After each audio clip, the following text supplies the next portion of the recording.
नमस्कार साथियों।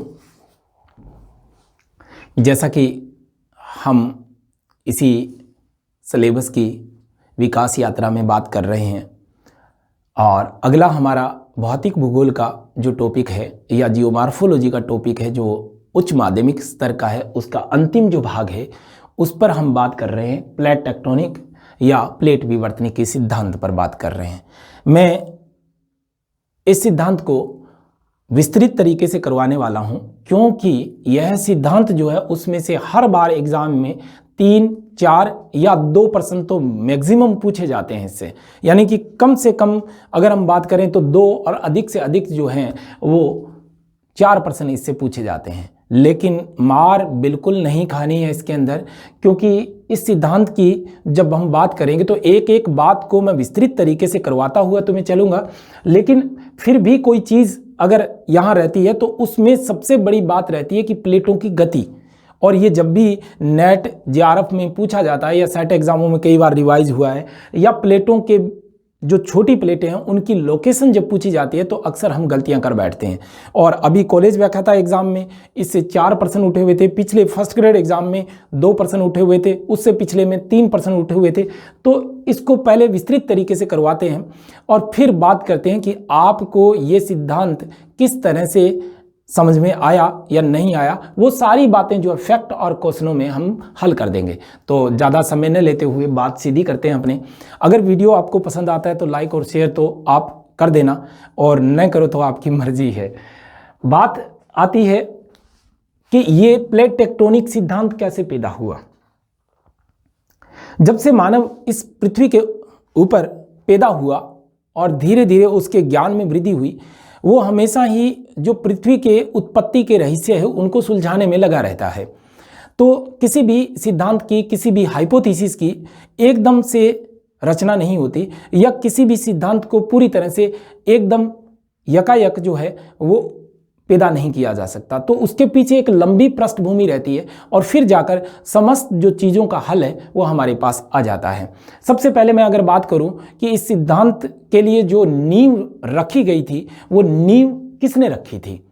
सबसे पहले टेलर ने 1908 में जो एक हाइपोथेसिस दी थी, महाद्वीपीय प्रवाह परिकल्पना। दोबारा ध्यान देना इस बात पे, 1908 में उन्होंने इसके ऊपर काम किया और 2 साल बाद ये प्रकाशित हुई 1910 में। 1910 में जब ये हाइपोथेसिस आई तो टेलर का जो मेन उद्देश्य था वो था टर्सरी युग के मोड़दार पर्वतों की रचना से पर्दा उठाना, इस रहस्य को सुलझाना। दोबारा फिर ध्यान दें कि दुनिया के जितने मोड़दार विस्तृत जो पर्वत श्रृंखलाएं हैं उनकी उत्पत्ति के रहस्यों को सुलझाना, और उन्होंने अपने सिद्धांत की जो शुरुआत थी वो क्रिटिशियस युग से की थी। मैं विस्तृत यहाँ नहीं करवा रहा हूँ क्योंकि ये जो है हम नेट जेआरएफ की क्लासों में विस्तृत करते हैं, क्योंकि आपके सिलेबस में ये प्रवाह परिकल्पना और प्रवाह सिद्धांत जो है वो नहीं है। तो फिर भी थोड़ा सा आपको इसके बारे में बता देता हूँ कि टेलर ने टर्सरी युग के मोड़दार पर्वतों की व्याख्या करने के लिए अपनी महाद्वीपीय प्रवाह परिकल्पना दी थी, लेकिन महाद्वीपों के प्रवाह से संबंधित जो परिकल्पना थी या एक विस्तृत जो मानचित्र था वो एस्टेनियो स्नाइडर ने सबसे पहले इसके बारे में बताया था। एस्टेनियो स्नाइडर ने एक ऐसी परिकल्पना की थी जिसमें ये उसके मानचित्र में दिखाया गया था कि संपूर्ण जो ये महाद्वीप हैं जो आज 7 भागों में बंटे हुए कभी पेंजिया के रूप में इकट्ठे थे। उसके बाद टेलर ने उसको आगे बढ़ाया। टेलर की बात को फिर जलवायु वेता जर्मन विद्वान था अल्फ्रेड वेगनर ने 1910 में अपना काम करना शुरू किया। 1912 में उनकी महाद्वीपीय प्रवाह सिद्धांत के तौर पर हाइपोथेसिस बाहर आई। ये परिकल्पना हम सिद्धांत तो नहीं कह सकते क्योंकि इसके जो कुछ कमियां रही या फिर इसमें कुछ ऐसे समालोचकों के प्रश्न रहे जिनका जवाब जो था वो अल्फ्रेड वेगनर देने में असमर्थ हो गया। क्योंकि अल्फ्रेड वेगनर का अपनी हाइपोथेसिस के अंदर एक खास बात ये थी कि वो ये चाहता था कि महाद्वीपों के ऊपर बदलते हुए जलवायु जोन जो हैं उनका अध्ययन करना उसका मुख्य विषय था। लेकिन फिर भी वेगनर ने पर्वतों की उत्पत्ति, जलवायु कटिबंधों में परिवर्तन और यहाँ तक कि पूरा जलवायु के और पूरा वनस्पति के और पूरा चट्टानों के जो उदाहरण है या जिग्सा फिट है उनके आधार पर यह बात सिद्ध कर दी थी कि भाई महाद्वीप एक थे। कभी एक थे, लेकिन आज ये अलग अलग हो गए हैं। लेकिन जो महाद्वीपीय विस्थापन जो था या महाद्वीपीय प्रवाह जो था, उसका बल कौन सा था, इस पर वेगनर जो था उसने बताया था ज्वारीय बल और एक पृथ्वी का जो है अपकेंद्रीय बल, या जिसको हमने ध्रुवीय बल के तौर पर परिभाषित किया है। तो ये जो बल था, इस बल के कारण जो हुआ है महाद्वीपों में विस्थापन हुआ, ऐसा वेगनर महोदय ने व्याख्या की थी। लेकिन वेगनर महोदय की थ्योरी जो थी, उस थ्योरी में कमी ये थी कि अगर ज्वारीय बल के कारण महाद्वीपों में अगर प्रवाह हो सकता है तो आज वो रुक क्यों गए, या फिर आज उनकी गति वैसी होनी चाहिए थी, या फिर पृथ्वी की गति 216 गुना अधिक कर दी जाए तो वो उसमें ऐसा बल पैदा हो सकता है कि महाद्वीपों को वो सीमा पर तैरने के लिए मजबूर कर दे। लेकिन अगर पृथ्वी की गति पहले ज़्यादा रही थी तो अब कम क्यों हो गई। इस तरह से वेगनर की जो थ्योरी थी, उस थ्योरी में उतार चढ़ाव आए और समालोचकों ने आलोचनाएं भी की थी। लेकिन उसी समय प्रथम विश्व युद्ध हुआ और इस थ्योरी पर ध्यान नहीं दिया गया, और ये थ्योरी जो थी वो बाद में 30 के दशक में, 1930 के दशक में जब ये बाहर आई तो भूगोल जगत में, जियोमॉर्फोलॉजी में इसने पूरी तरह से हलचल मचा डाली। अब वेगनर की थ्योरी से पर्वतों की उत्पत्ति की व्याख्या तो पूरी तरह से नहीं हो पाई, लेकिन फिर भी कुछ पर्वत ऐसे थे जिनके बारे में एक छोटा सा स्टीक सा एक उदाहरण लिया जा सकता था, जैसे रॉकीज, एंडीज या ऑस्ट्रेलिया का जो ग्रेट डिवाइडिंग रेंज है, उनके बारे में तो व्याख्या की जा सकती थी, लेकिन महाद्वीपों के बीच में जो पर्वत थे उनके बारे में व्याख्या नहीं की जा सकती थी। तो इसी बात को लेकर जो कॉबर महोदय था, भूसंहति सिद्धांत उन्होंने जो दिया, उसमें हिमालय की उत्पत्ति की तो व्याख्या की जा सकती थी, लेकिन अन्य जो किनारों पर बने हुए पर्वत श्रृंखलाएं हैं उनकी व्याख्या करने में वो भी असमर्थ रहे। अंततः 1930 में एक विद्वान आया, आर्थर होम्स। कौन? Arthur Holmes. आर्थर होम्स ने 1930 में अपनी एक थ्योरी दी थी, उसका नाम था संवहन सिद्धांत।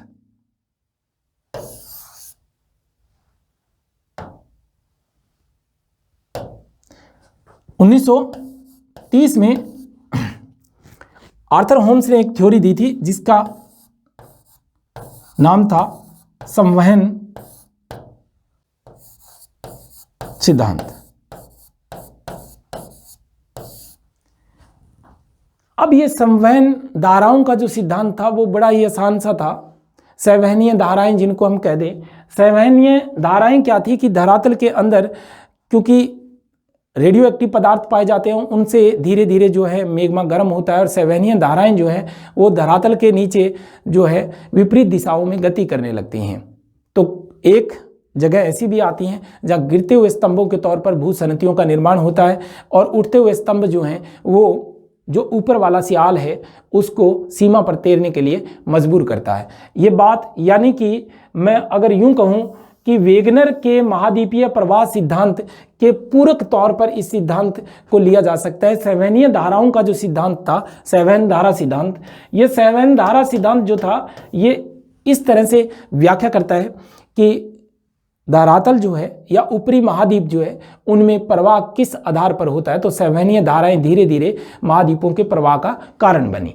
ये बात तो यहाँ तक स्पष्ट हो गई, कोई बात नहीं है। लेकिन फिर बहुत सारी हाइपोथेसिस आई पर्वत निर्माण की, और पर्वत निर्माण की जो गुत्थी थी उसको सुलझाने के लिए। लेकिन अंततः ये जो थ्योरियां थी ये कहाँ जाकर ख़त्म हुई? बात थी 1954 की, बात थी 1954 की। और 1954 के आसपास जो है हैरी हेस ने अपने प्रयोग किए थे। फिर 1958 तक उन्होंने कार्य किया। 1958 के बाद उन्होंने एक विचार दिया था। अटलांटिक महासागर की तली के ऊंचावचों का अध्ययन करते समय उनका जो पराचुंबकीय यंत्र था या चुंबकीय यंत्र जो था वो पराचुंबकीय कुछ शक्तियों से प्रभावित हो रहा था, इसीलिए उन्होंने 1960 में पराचुंबकीय तरंगों के आधार पर इस बात की व्याख्या की कि सागर जो है, कौन सा? अटलांटिक महासागर जो है, सागर के नीतल प्रसरण सिद्धांत की उस नींव रखी। यानी कि हैरी हेस ने सागर नीतल प्रसरण की जो नींव रखी थी वो पराचुंबकीय अपने अध्ययनों के आधार पर रखी थी, क्योंकि अंटार्कटिक महासागर के मध्य भाग में कुछ ऐसा जरूर था उनके कहने के मुताबिक कि जो उनके चुंबकीय यंत्र को प्रभावित कर रहा था, अपनी ओर आकर्षित कर रहा था। तो उन्होंने इससे यह अनुमान लगाया कि जो अंटार्कटिक महासागर है उसके बीच में कटक हैं और कटकों के किनारे जो हैं वो पराचुंबकीय तरंगों को प्रभावित कर रहा है। इसका सीधा मतलब था कि सागर नीतल यानी कि सागर की जो तली है उसका प्रसार हो रहा है। अब ये जो हाइपोथेसिस थी, इस हाइपोथेसिस को अपने प्रयोगों के आधार पर हवाइन और मैथ्यू ने, किसने? हवाइन व मैथ्यू ने सिद्ध कर दिया था। यानी कि सागर नीतल प्रसरण जो सिद्धांत था उस सिद्धांत को हवाइन और मैथ्यू ने अपने प्रयोगों के द्वारा इसको सिद्ध कर दिया था कि सागर यानी कि महासागरों की तली का प्रसार हो रहा है। तो हैरी हेस ने, ध्यान करना यहाँ पर, 1958 में ये हाइपोथेसिस जो थी वो तैयार की, लेकिन ये प्रकाशित जो हुई थी 1960 में दुनिया के सामने आई थी। ये प्रश्न आरपीएससी 2013 वाले फर्स्ट ग्रेड एग्जाम में, अन्य एग्जामों में बहुत बार रिपीट हुआ है। तो ध्यान कर लेना कि हैरी हेस की सागर नीतल प्रसरण जो परिकल्पना थी वो आई थी 1960 में। इसी को ही प्लेट टेक्टोनिक सिद्धांत की नींव माना जाता है। तो कई बार ये भी आ जाता है कि प्लेट विवर्तनिकी सिद्धांत के जनक कौन है, तो कौन आते हैं? हैरी हेस आते हैं और सन आएगा 1960। लेकिन कुछ बुकें ऐसी हैं जिसमें जो विद्वान साथी हैं बहस करते रहते हैं कि सर एसके ओझा में 1962 दे रखा है, या एक जो बुक है एनसीईआरटी की उनमें 1961 दे रखा है। तो यहाँ आपको इस बात का ध्यान रखना होगा कि आरपीएससी ने 3 बार ये सन पूछा है और तीनों बार 1960 इसका सही उत्तर माना है। तो 1960 में हैरी हेस की सागर नीतल प्रसरण परिकल्पना ही मुख्य तौर से प्लेट विवर्तनिकी सिद्धांत की नींव है, या प्लेट विवर्तनिकी सिद्धांत ही है। लेकिन अलग शब्दों के रूप में मैं ध्यान करना होगा आपको, ये आरएस एग्जाम 2007 में आ चुका है। प्लेट जो शब्द था वो कनेडियन विद्वान टूजो विल्सन ने, किसने? टूजो विल्सन ने। ये 3 सन आपको इसमें याद रखने हैं। टूजो विल्सन ने 1965 में इस्तेमाल किया।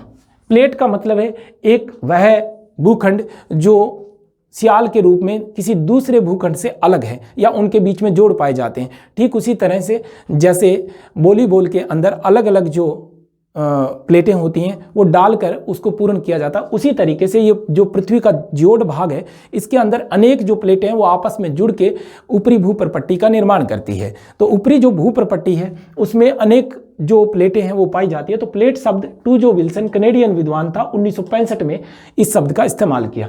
टेक्टोनिक्स जो शब्द है इस शब्द का इस्तेमाल किया था मॉर्गन ने। यह बात बड़ी इंपॉर्टेंट है। किसने? मॉर्गन ने। कब? 1967 में। दोबारा ध्यान कर लेना, 3 सन है इसमें। 1960 हैरी हेस की परिकल्पना जो कि इस सिद्धांत का मूल आधार थी, और फिर बात आती है प्लेट शब्द की जो व्याख्या है या प्लेट शब्द जो दिया था वो टूजो विल्सन ने दिया था, और टेक्टोनिक्स जो शब्द है यानी विवर्तनिकी जो शब्द है वो दिया था मॉर्गन ने 1967 में।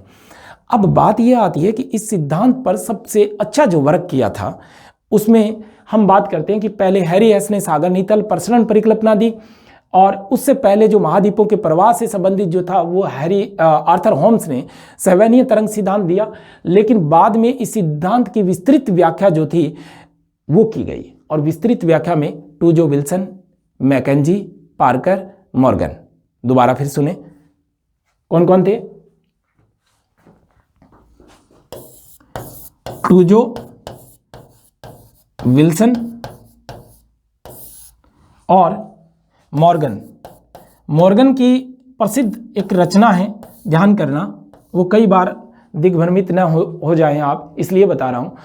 N outline geomorphology, N outline geomorphology, ये बुक किसकी है? मॉर्गन की है। लेकिन एक ऐसी ही बुक है एन आउटलाइन ज्योग्राफी, वो टोल्मी की है, रोमन विद्वान टोल्मी की है। मॉर्गन की बुक है an outline of geography, geomorphology. Morgan,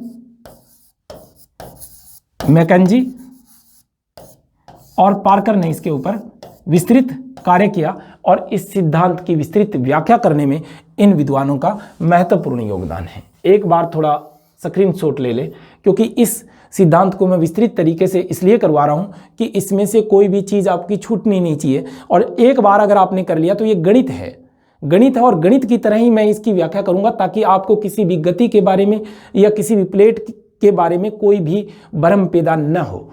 और निरुत्तर जब अगर आप हो जाते हैं तो इसका मतलब मेरा पढ़ाना यहाँ सार्थक नहीं है। ये एक नॉर्मल बात थी जिसके ऊपर हम बात परिचय की कर रहे थे। अब हम बात करेंगे प्लेटों की। जो प्लेट है वो क्रस्ट का जो भाग है उसके वो टुकड़े हैं जिससे मिलकर इस संपूर्ण जो पृथ्वी का जोड़ भाग है वो निर्मित हुआ है। एक बात यहाँ बड़ी स्पष्ट है कि अगर हम आर्थर होम्स की बात माने तो वो साफ साफ इस बात को कहते हैं कि जो सियाल है वो सीमा पर तैर रहा है। यही बात जो थी वो स्वेस महोदय ने भी कही कि सियाल सीमा के ऊपर तैर रहा है। तो ये जो सियाल है उसका ऊपरी जो क्रस्ट है, ये क्रस्ट जो है वो अनेक प्लेटों में बटा हुआ है। पहले मैं थोड़ा ये बता दूं कि कितनी प्लेटें और किस तरह से बांटी गई है। तो सबसे पहले मॉर्गन ने जो विचार दिया, किसने, ये बात बड़ी इंपॉर्टेंट है, मॉर्गन ने कहा कि संपूर्ण जो विश्व है, संपूर्ण जो पृथ्वी है उसमें 6 बड़ी और 20 छोटी प्लेटें हैं।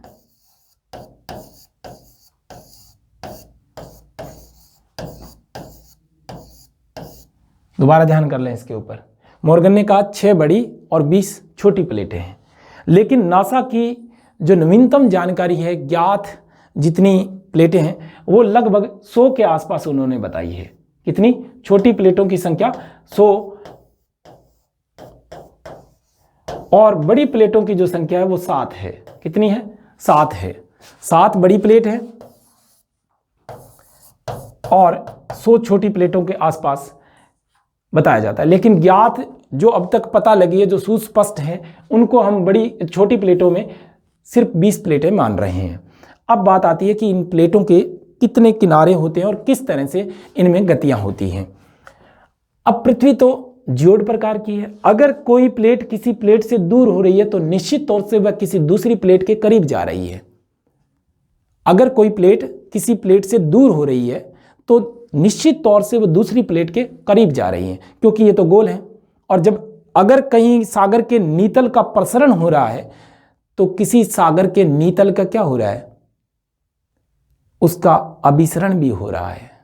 अपसरण हो रहा है तो अभिसरण हो रहा है, यानी एक सागर अगर बड़ा हो रहा है तो दूसरा छोटा भी हो रहा है। नॉर्मल सी बात है। यहां अगर हम बात करेंगे तो थोड़ा सा पहले हम किनारे पढ़ लेते हैं। जब किनारे पढ़ लेंगे तो ये बात पूरी तरह से स्पष्ट हो जाएगी। किनारों में प्लेटों के किनारे बहुत ही आसान है।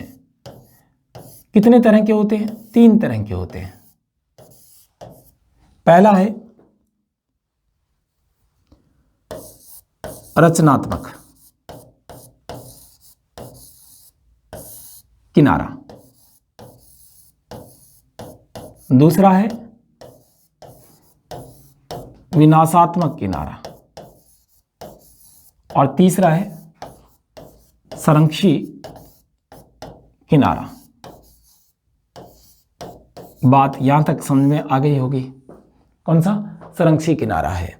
रचनात्मक किनारे को हम अपसरण किनारा कहते हैं। कौन सा? अपसरण किनारा कहते हैं। और विनाशात्मक या विध्वंसात्मक जो किनारा है उसको हम क्या कहते हैं? अभिसरण किनारा कहते हैं। और संरक्षी किनारे को हम कहते हैं शियर सीमा। शियर सीमा। इस बार मुझे लगता है कि ये प्रश्न जो है बड़ा इंपॉर्टेंट है, शियर सीमा वाला। संरक्षी किनारे को ही हम शियर सीमा के तौर पर जानते हैं।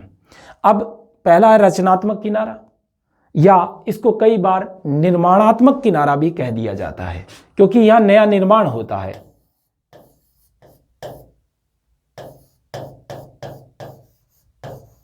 निर्माणात्मक किनारा भी इसको कह दिया जाता है, या अपसरण किनारा इसको कह दिया जाता है। यहाँ पर जो है वो किस तरह से प्लेटें जो है आपस में गति करती हैं वो थोड़ा मैं यहाँ व्याख्या करके आपको बता देता हूँ ताकि कहीं कोई समस्या न आए। ये तीनों किनारे जो हैं, इन किनारों में अगर हम देखें तो दो प्लेटें अगर एक दूसरे से दूर जा रही हैं, यानी कि प्लेटों में अपसरण हो रहा है, तो फिर सीधी बात यह है कि यहाँ जो दरार पैदा हुई है वहाँ लावा निकलेगा। और लावा कौन सा निकलेगा? ये निकलेगा फेल्सिक, या मैं यूं कहूँ कि क्षारीय प्रकृति का लावा होगा, यानी कि आराम से निकलेगा लावा।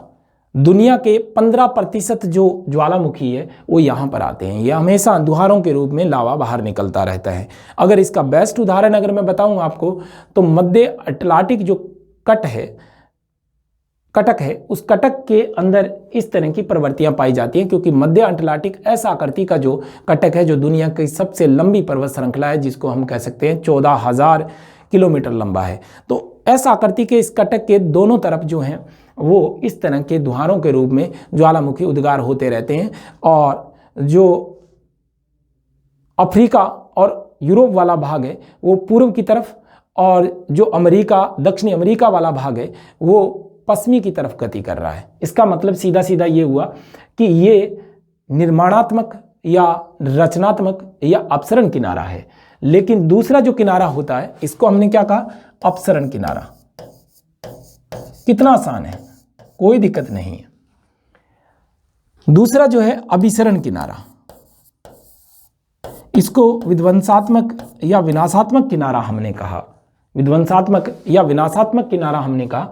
ये दो जो प्लेटें होती हैं वो आमने सामने आती हैं, आमने सामने गति करती है दोनों प्लेटें। तो ध्यान ये रखने वाली बात है कि महाद्वीपीय प्लेटें जो होती है वो सागर नीतल जो प्लेटें होती है उनसे हल्की होती है। तो सामान्यतः जब भी विध्वंस होता है किसी प्लेट का तो वो सागर नीतल जो प्लेट होती है या बाहरी जो प्लेट होती है वो हल्की प्लेट के नीचे चली जाती है और फिर मैग्मा चेंबर में जाके ये मेल्ट हो जाती है और मेल्ट होती रहती है। तो इसका मतलब कहीं अगर रचनात्मक किनारों पर ज्वालामुखी के बाहर निकलने से या फिर लावे के बाहर निकलने से सागरों के तल का प्रसार हो रहा है, तो जहाँ विध्वंसात्मक किनारे हैं वहाँ पर प्लेटों का क्षय हो रहा है, प्लेटें खत्म हो रही हैं। तो इसका मतलब प्रशांत महासागर छोटा हो रहा है, यानी अटलांटिक बड़ा हो रहा है तो प्रशांत छोटा हो रहा है। बात यहाँ तक समझ में आ गई होगी। इसको अभिसरण किनारा या विनाशात्मक किनारा या फिर इसको हमने क्या कहा, विध्वंसात्मक किनारा।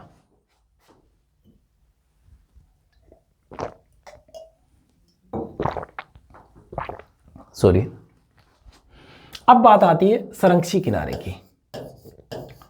संरक्षी जो किनारा होता है ना तो वहां नया निर्माण होता है और ना ही विध्वंस होता है। तो फिर क्या होता है कि प्लेटें जो होती हैं वो अगल बगल में सरक जाती हैं और यहाँ पर ट्रांसकरेंट का निर्माण होता है या रूपांतरण भ्रंश का निर्माण होता है, यानी कि दो प्लेटें अगल बगल सरक जाती हैं। ट्रांसकरेंट या फिर यहाँ पर रूपांतरण भ्रंशों का निर्माण होता है, रूपांतरण भ्रंशों का निर्माण होता है। यह बात आपको समझ में आ गई होगी। रूपांतरण भ्रंश क्या होते हैं कि जब हम किसी पेज को फाड़ देते हैं और दोबारा उसको आगे पीछे करके चिपकाते हैं तो निश्चित तौर से जो चट्टानें एक साइड में होती है वो दूसरी साइड में नहीं मिलती। इसका मतलब ये रूपांतरण भ्रंश का जो बेस्ट उदाहरण है, बारी बारी एग्जाम से पूछा गया है, वो कैलिफोर्निया के पास रूपांतरण भ्रंश के रूप में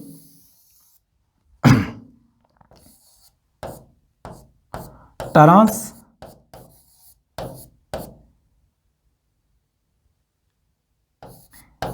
के रूप में स्थित है। ट्रांसकरेंट के रूप में कैलिफोर्निया की खाड़ी के पास स्थित है। अब ये तो रहे हमारे सीमाओं के किनारे या हमारी प्लेटों के किनारे। अब इनको सीमा भी कह देते हैं, किनारे कह देते हैं। तो इनके अंदर जो विविध प्रकार की गतियां होती हैं उन गतियों के ऊपर हम बात करेंगे अभी।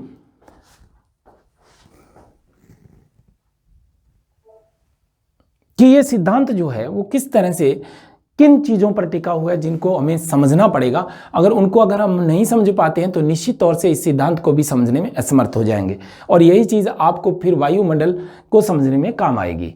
यहाँ बात आती है कि सीमाएं जो हैं वो मैंने यहाँ लिखी हुई हैं, थोड़ी देख लें इसको। कई बार जो है ऐसे नाम आ जाते हैं जिनसे एनसीईआरटी से उठाए हुए शब्द हैं ये। अपसारी सीमा को प्रसारी स्थान या प्रसारी सीमा भी कहते हैं। अभिसरण सीमा को हम परिविष्टन क्षेत्र भी कह देते हैं, और रूपांतरण सीमा को शियर सीमा कह देते हैं। शियर सीमा ये एनसीईआरटी के फैक्ट है, या इसको मैंने संरक्षी सीमा भी कहा। तो थोड़ा ये ध्यान कर लेना है ना। रूपांतरण सीमा ट्रांसफॉर्मेशन बाउंड्रीज के रूप में, तो ये सीमाएं हैं जिनके एनसीईआरटी में नाम दिए हुए हैं। अपसारी सीमा स्क्रीनशॉट ले ले, अभिसरण सीमा यानी कि परिविष्टन क्षेत्र, और रूपांतरण सीमा को रूपांतरण भ्रंश के रूप में या फिर ट्रांसकरेंट के रूप में देखा जाता है।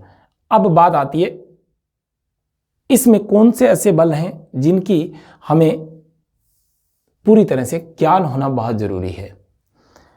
थोड़ा ध्यान करेंगे तो बात समझ में आ जाएगी। सबसे पहले हम बात करेंगे कि प्लेटों की गति होती क्यों है, प्लेटों में गति का मुख्य कारण क्या है। तो हम बात करेंगे कि पृथ्वी का घूर्णन बल। क्या? पृथ्वी का घूर्णन बल।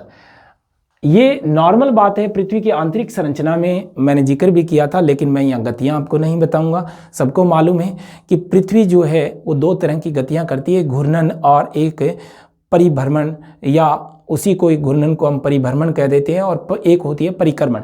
और परिक्रमण जो गति होती है वो वार्षिक गति होती है, लेकिन घूर्णन गति दैनिक गति होती है। तो दैनिक गति की बात चल रही है। दैनिक गति होती है तो मैंने जब आपको आंतरिक संरचना करवाई थी तो उसमें बताया था कि एक तो होता गुरुत्व बल। गुरुत्व बल जो है या ग्रेविटी फोर्स जो पृथ्वी के अंदर है वो सर्वाधिक ध्रुवों के ऊपर पाई जाती है। इसी तरह से कोरोलिस बल भी ध्रुवों के ऊपर ज़्यादा काम करता है, लेकिन भूमध्य रेखा पर यह न्यून यानी कि शून्य के बराबर होता है। कौन सा? गुरुत्व और जो कोरोलिस बल है वो। लेकिन अपकेंद्रीय बल सर्वाधिक जो होता है भूमध्य रेखा पर होता है। अपकेंद्रीय बल सर्वाधिक भूमध्य रेखा पर होता है और न्यून होता है बिल्कुल ही ध्रुवों पर। तो घूमती हुई पृथ्वी के ऊपर जो अपकेंद्रीय बल लगते हैं उनके कारण क्या है, प्लेटों में गति होती है। अपकेंद्रीय बल के कारण। किसके कारण? अपकेंद्रीय बल के कारण प्लेटों में क्या होती है? गति होती है। दूसरा आता है हॉटस्पॉट क्षेत्र। मैंने पिछली क्लास में आपको ये बताया था कि हॉटस्पॉट जो क्षेत्र है उसकी जो परिकल्पना थी वो टूजो विल्सन ने या मॉर्गन ने दी थी। हॉटस्पॉट क्या है? ये तप्त स्थल है या तप्त मैग्मा स्थल है जो धरती के नीचे ज़्यादा रेडियो एक्टिव पदार्थों के कारण वो भाग जो होता है वो हमेशा गर्म रहता है, और ये हॉटस्पॉट जो क्षेत्र है वो प्लेटों में गति के कारण बनते हैं। क्योंकि जब तक ये हॉटस्पॉट क्षेत्र नहीं है तो आर्थर होम्स के अनुसार उठते हुए जो स्तंभ होते हैं इस तरह से प्लेटों के नीचे वाले भाग में उठते हुए स्तंभ सियाल के नीचे से इस तरह से विपरीत धाराओं में आगे बढ़ने लगते हैं, और जैसे ही सहवहनीय धाराएं जो होती हैं आगे बढ़ती हैं वैसे वैसे ये ठंडी हो जाती हैं, और किसी एक स्थान यानी कि एक स्थान का मतलब आर्थर होम्स की व्याख्या के अनुसार समुद्रों के और महाद्वीपों के किनारों पर ये नीचे गिरने लगते हैं स्तंभ। तो इसको गिरते हुए स्तंभ कहते हैं, और यहाँ भूसनतियों का निर्माण होता है। किसने कहा? आर्थर होम्स ने कहा। और उठते हुए स्तंभ जो हैं, यानी मैं यहाँ कहूँ कि हॉटस्पॉट क्षेत्र, तो वो हॉटस्पॉट जो क्षेत्र है वो ये है जहाँ से मैग्मा तप्त हुआ और ज़्यादा गर्म होने के कारण ऊपर उठा, और इस सहवहनीय धाराएं जो थी प्लेटों में गति का कारण बनी, यानी कि प्लेटें जो है एक दूसरे से दूर या नज़दीक आने लगी। तो सामान्यतः ये देखा गया है कि प्रशांत महासागर के जो दोनों किनारे हैं आसपास के, उन किनारों के ऊपर गिरते हुए स्तंभ है, इसीलिए जो प्लेटें हैं वो आपस में क्या है, उनके किनारों का विध्वंस हो रहा है। तो आपस में ये जो किनारे हैं इनका विध्वंस हो रहा है, तो निश्चित तौर से ये जो भारी प्लेटें वो नीचे जाकर मैग्मा चेंबर में जाने के बाद वापस गर्म हो रही है। तो हॉटस्पॉट भी प्लेटों की गति का प्रमुख कारण है। उसके बाद आती है सहवहनीय तरंग सिद्धांत, जो कि हॉटस्पॉट क्षेत्रों के उत्पत्ति जो स्थल है, वहीं से संवहनीय धाराएं जो होती हैं वो महाद्वीपों के प्रवाह या प्लेटों के गति के मुख्य कारण रहते हैं। अब बात आती है कोरियोलिस बल। ये बात बहुत अच्छी तरीके से समझनी है। ये बाद में हम वायुमंडल में जब पढ़ेंगे जलवायु विज्ञान को, तो उसके अंदर इसका बहुत बड़ा रोल है। कोरियोलिस ने 1844 के आसपास एक बल दिया था जिसका नाम था विक्षेपण बल। क्या? विक्षेपण बल।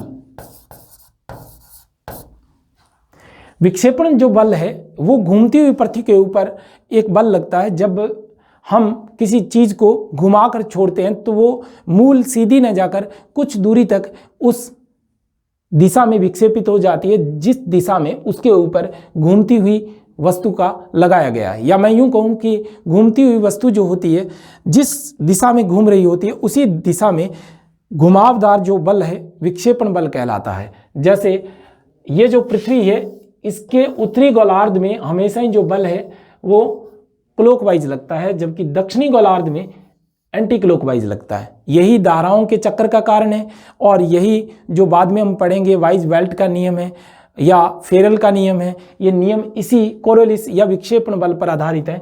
तो जितनी प्लेटें हैं, दोबारा ध्यान कर लेना, जितनी प्लेटें हैं उनकी जो गतियां हैं वो इसी तरीके की हैं। उत्तरी गोलार्ध में जैसे अगर आप पकड़ेंगे तो वो दक्षिणी पश्चिमी से उत्तर पूर्व की तरफ उनकी गतियां, चाहे वो इंडो ऑस्ट्रेलियन प्लेट भारतीय प्लेट है या फिर जो अमेरिकन प्लेटें हैं उनके नीचे प्रशांत महासागर की जो प्लेट घुस रही हैं वो इसी तरीके की गति है। लेकिन दक्षिणी गोलार्ध में जो प्लेटें हैं वो इस तरह से घूम रही है एंटी क्लॉकवाइज। तो ये बात आपको समझनी होगी यहाँ कि प्लेटों की गति का जो मूल कारण है वो क्या है, कोरियोलिस बल को भी माना जा सकता है क्योंकि इसके कारण प्लेटें जो हैं उनकी गति निर्धारित होती। अब बात आती है आयलर थ्योरी। आयलर ने पूरी तरह से प्लेटों की गति का कारण बताया। प्लेटों की गति का और दिशाओं का जो ज्ञान है वो हमें दिया और आयलर की जो थ्योरी है वो बताती है कि कैसे ध्रुवों का जो है वो परिभ्रमण हो रहा है या फिर प्लेटों में किस तरह की गतियां जो है वो पैदा हो रही हैं और किस प्लेट की कितनी गति। अपने शोध, अपने अनुसंधान के जरिए उन्होंने बताया कि महाद्वीपीय जो प्लेट होती है उनकी गति प्रति वर्ष जो है वो 2 सेंटीमीटर होती है, लेकिन जो सागर नीतल भारी जो प्लेटें हैं उनकी जो गति है वो 5 सेंटीमीटर प्रति वर्ष हो रही है। लेकिन उन्होंने ये भी बताया कि सबसे न्यून गति जो है वो आर्कटिक प्लेट की है, यानी उत्तरी ध्रुव की सबसे न्यून गति है। वहीं उन्होंने बताया कि सर्वाधिक जो गति है 20 सेंटीमीटर प्रति वर्ष वो है ग्रीनलैंड प्लेट की। तो इसका मतलब है आयलर ने जो थ्योरी अपनी दी अनुसंधानों के जरिए उसमें ये बताया गया था कि भाई प्लेटों की गति और दिशा क्या है। लेकिन यहीं कई बार ये शब्द पूछा जा चुका है कि चांडलर गति क्या है, चांडलर गति क्या है। तो चांडलर गति जो है वो ध्रुवों का परिभ्रमण है। क्या है? ध्रुवों का परिभ्रमण है। ध्रुवों का परिभ्रमण है चांडलर गति या ध्रुवों का परिभ्रमण। इसका मतलब जो वास्तविक ध्रुव है और जो चुंबकीय ध्रुव है उनके अंदर जो अंतर का मूल कारण है, इसका मतलब ऊपर वाला जो भाग है, ऊपर वाला यानी कि जो कठोर भाग है जिसको हम भूक्रस्ट कहते हैं, उसमें गति होने के कारण चुंबकीय ध्रुव और वास्तविक ध्रुव दोनों में अंतर पाया जाता है। यही चांडलर की गति का नियम है। इसका मतलब आप थोड़ा समझ गए होंगे कि प्लेट को संचालित करने वाले बलों में सबसे पहली बात आती है पृथ्वी का अपकेंद्रीय बल जो घूमती हुई पृथ्वी के ऊपर लगता है, एक विपरीत बल है। इसके बाद है हॉटस्पॉट क्षेत्र जिसको टूजो विल्सन और मॉर्गन ने दिया था और बताया था कि ये मैग्मा बनने का एक तप्त स्थल होता है जहां रेडियो एक्टिव पदार्थों की प्रधानता के कारण ऐसा होता है। फिर आर्थर होम्स का संवहन तरंग सिद्धांत या संवहन धारा सिद्धांत ये हमें व्याख्या करता है कि उठते हुए जो स्तंभ है और गिरते हुए स्तंभ है, गिरते हुए स्तंभों पर विध्वंस होता है प्लेटों का और उठते हुए स्तंभों पर अपसरण होता है प्लेटों का। फिर आयलर थ्योरी जो प्लेटों की गति की व्याख्या करती है। अगर ये आपको बात समझ में आ गई है तो अब हम बात करते हैं प्लेटों की जो विषम में किस तरह से वितरित हैं, छोटी बड़ी, कौन सी प्लेट कहाँ स्थित है, इसके ऊपर हम बात करने वाले हैं। बहुत ही आसान है, बहुत आसान।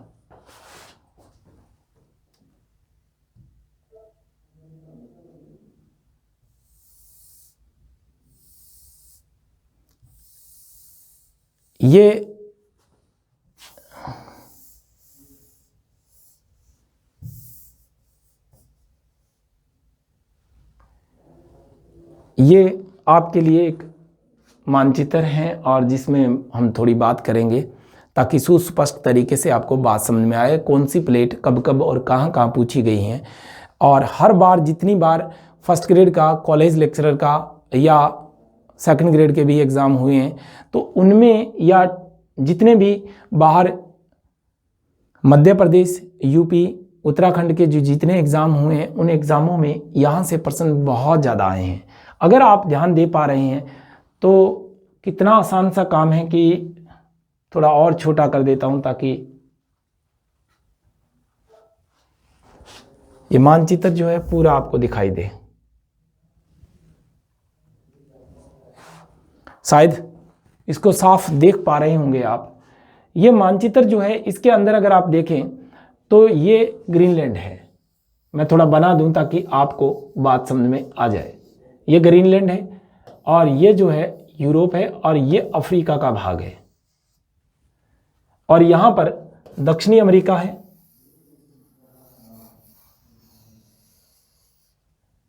ताकि बात जो है वो सुस्पष्ट हो जाए। ये अमेरिका का भाग है और इतना आसान काम है। ये एशिया है, प्रशांत का हिस्सा है और ये इंडोनेशिया द्वीप समूह है और ये आपके पास ऑस्ट्रेलिया है। और अगर आपने प्लेटें समझ ली तो फिर दिक्कत कहीं नहीं आएगी। सबसे बड़ी बात हम करते हैं बड़ी प्लेटों की। बड़ी प्लेटों में हम बात करें तो 7 प्रकार की अधिकांश जो विद्वान हैं वो मानते हैं और मॉर्गन ने 6 बड़ी प्लेटें बताई थी। तो बड़ी प्लेटों में जो पूर्णतया महासागरीय है उसको तो हम प्रशांत महासागरीय प्लेट कहते हैं और ये सबसे बड़ी प्लेट है। अगर सीधी बात आए, सबसे बड़ी प्लेट है और सबसे बड़ी प्लेट का मतलब ये हुआ कि पृथ्वी का 1/3 भाग पर फैली हुई है। तो प्रशांत प्लेट पूर्णतया महासागरीय बड़ी प्लेट है और वैसे भी सारी प्लेटों में सबसे बड़ी प्लेट है ये, लेकिन पूर्णतया महासागरीय है ये। कौन सी? प्रशांत प्लेट। तो प्रशांत प्लेट आप अगर देखें तो ये है आपके पास, जो ये पूरी तरह से दिखाई हुई है। तो प्रशांत महासागरीय जो प्लेट है वो सबसे बड़ी प्लेट है। दूसरी अगर प्लेट बड़ी है तो एशियन प्लेट है, या यूरेशिया जो प्लेट है वो सबसे बड़ी प्लेटों में से आती है। एशिया और जो यूरोप का भाग है वो दोनों मिलाकर यूरेशियन प्लेट सबसे बड़ी दूसरी प्लेट, और पूर्णतया महाद्वीपीय प्लेटों में ये सबसे बड़ी प्लेट है, यूरेशियाई प्लेट। बात यहाँ तक समझ में आ गई होगी। फिर बात आती है उत्तरी अमेरिकन प्लेट, दक्षिणी अमेरिकन प्लेट, अफ्रीकन प्लेट, और एक बात आती है इंडो ऑस्ट्रेलियन प्लेट, जो कि ये है। ये सीमा अगर आपको दिखाई दे रही है इंडो ऑस्ट्रेलियन प्लेट की, तो ये इंडो ऑस्ट्रेलियन प्लेट है। समझ आ रही बात? बहुत आसान है। ये इंडो ऑस्ट्रेलियन जो प्लेट है वो पूरी तरह से जो है वो किसके साथ जुड़ी हुई है? यूरेशियन प्लेट के साथ जुड़ी हुई है। अब धीरे धीरे थोड़ा थोड़ा देखोगे तो जो अपसरण किनारे हैं ना, ये देखिए, ये अपसरण किनारा है जो कट कट से आपको दिखाया गया है, जैसे ये है।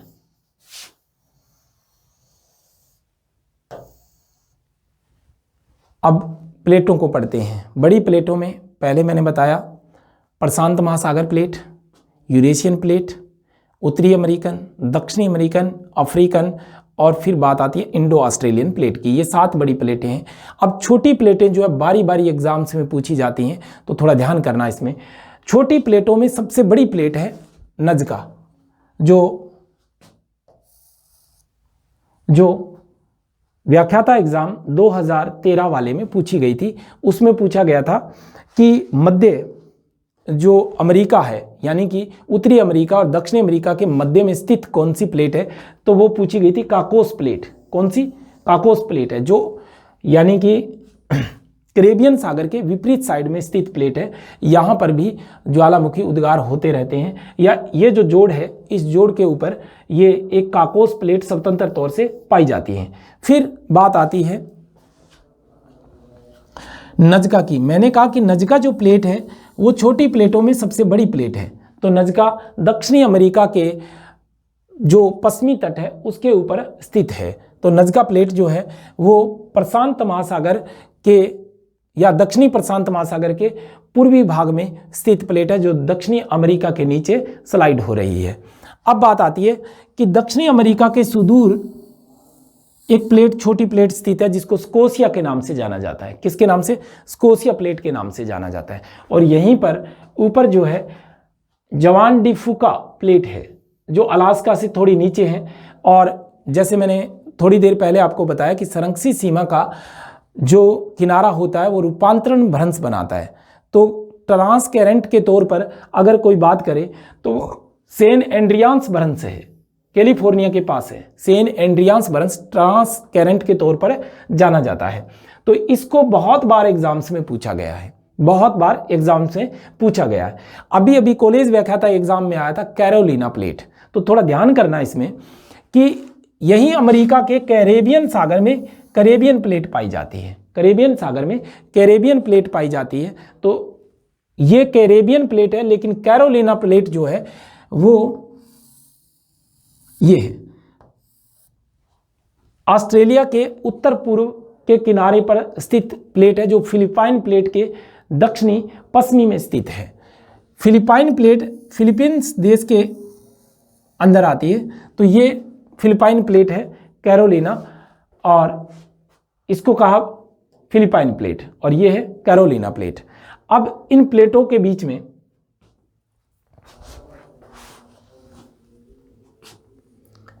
ये इंडोनेशिया द्वीप समूह है।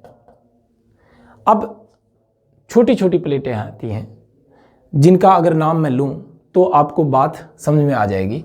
एक आती है बिस्मार्क प्लेट।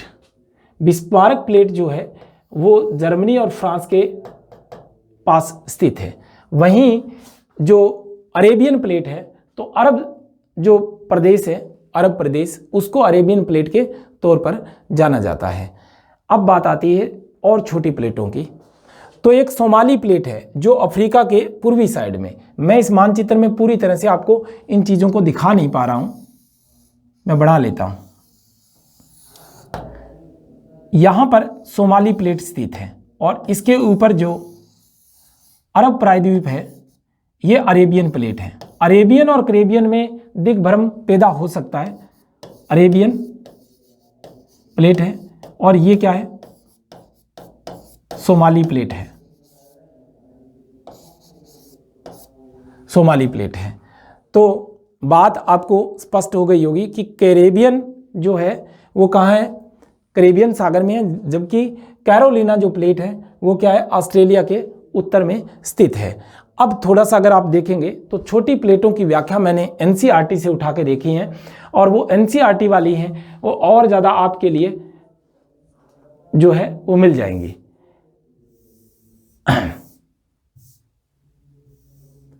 यहां ध्यान दें कि प्लेट विवर्तनी के सिद्धांत के अनुसार हम देखें तो कुछ छोटी और कुछ बड़ी प्लेटें हैं, और कुछ खाइयां और कुछ भ्रंश जो हैं वो पाए जाते हैं। तो इसमें प्लेट के जो प्रकार हैं उनमें देखें अंटार्कटिका प्लेट जो बड़ी प्लेटों में आती हैं, और फिर उत्तरी अमेरिकन प्लेट, दक्षिणी अमेरिकन प्लेट, प्रशांत महासागरीय, पूर्णतया मैंने लिखा भी है पूर्णतया महासागरीय, और इंडो ऑस्ट्रेलियन न्यूजीलैंड प्लेट, ये एक साथ। ये एनसीईआरटी का फैक्ट है, ये वैसे नहीं दिया हुआ, यानी न्यूजीलैंड भी इसके अंदर शामिल है। किसमें? इंडो ऑस्ट्रेलियन प्लेट में। अफ्रीकन प्लेट, यूरेशियाई प्लेट पूर्णतया महाद्वीपीय प्लेट है।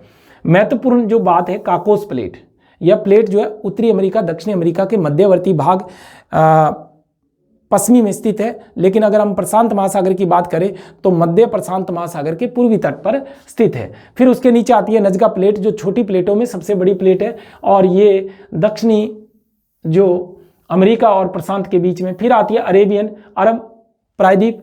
फिर आती है फिलिपाइन प्लेट जो फिलीपींस देश के आसपास के इलाके की है। फिर बात आती है कैरोलिना प्लेट जो न्यू गिनी और पापुआ और फिलीपाइंस के बीच प्रशांत महासागर में स्थित आती है। फिर बात आती है फ्यूजी प्लेट की।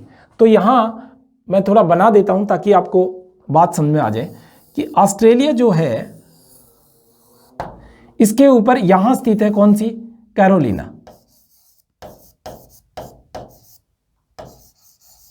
कैरोलिना प्लेट है। और यहां पर जो स्थित है वो है फिलिपाइन प्लेट।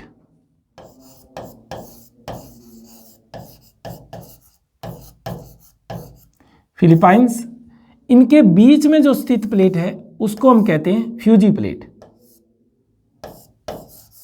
ये फ्यूजी प्लेट कई बार आ चुकी है, थोड़ा याद रख लेना इसको कि ये भी ऑस्ट्रेलिया के उत्तर पूर्व में, फिलीपाइंस जो प्लेट है ऑस्ट्रेलियन प्लेट के बीच में स्थित है, या मैं यूं कहूं कि कैरोलिना और जो फिलीपाइंस प्लेट है उनके बीच में स्थित है। अभी ये कॉलेज व्याख्याता एग्जाम में भी आ चुकी है कि कैरोलिना प्लेट स्थित है, तो ये प्रशांत महासागरीय प्लेट और इंडो ऑस्ट्रेलियन प्लेटों के बीच में है।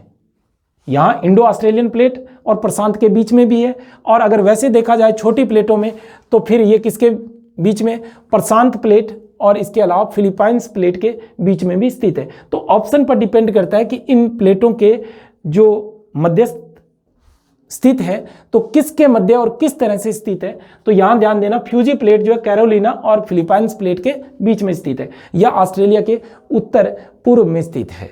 बात समझ में आ गई होगी। अब मैंने जो अगले फैक्ट हैं वो मैं बात करूंगा अगली क्लास में, क्योंकि क्लास बहुत लंबी हो जाएगी, और फिर हम बात करेंगे कि प्लेट जो हैं वो किस तरह से गतियां कर रही हैं।